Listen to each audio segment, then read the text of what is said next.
In this lesson, we're going to be going over footprinting. What is footprinting?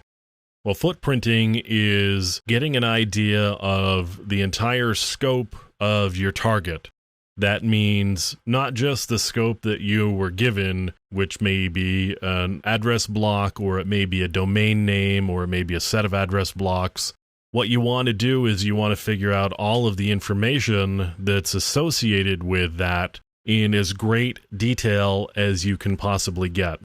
So you want a list of domain names. And as you're going through this, you probably want some sort of database or Excel spreadsheet or something to keep track of all of the information, because you're going to have a lot of it at the end of the day. So you want to be able to find the information quickly. And so having some sort of either notepad going with your notes, or, as I said, a spreadsheet or a database if you can get organized in that way. But you want to keep all of those sorts of things down. So in this case, I want to do infiniteskills.com. I need network blocks.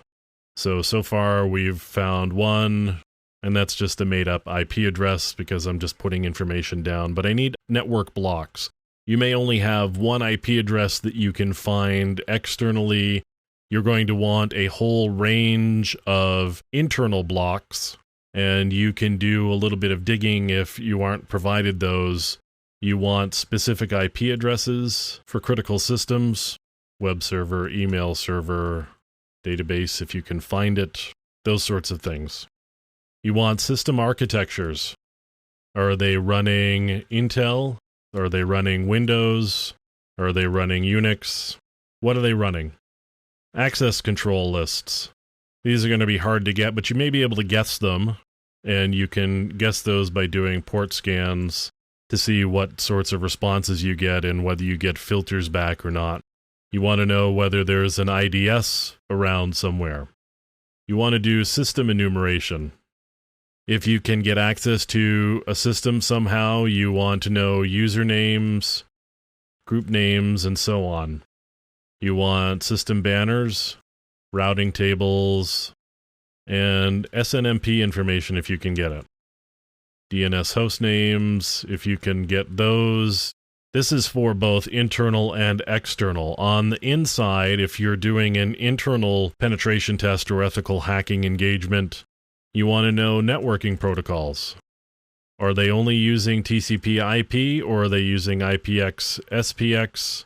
Are they using DECnet, AppleTalk? Are they using some sort of split DNS? In other words, do they have an internal DNS server that's different from their external, and will it give different information? You want to check for remote access possibilities, VPN or dial-up. And yes, people still use dial-up. How about extranet? Do they have connections to other partner facilities? What are the connection points? What sorts of access control are they using? Is it public or private? In other words, are they doing some sort of VPN tunnel between the endpoints, or are they using just a private line to connect the two different endpoints? This is the type of information that you want to be gathering, and you don't have to gather it all up front. Some of it you need to gather up front so you can figure out what you're doing and where you're going to start. Some of it you're just going to gather as you go in order to have information so that you can continue, and also provide you some launching points for additional attacks or tests that you may be able to do. But this is definitely a starting point of the types of information that you need to have as you go about footprinting your target.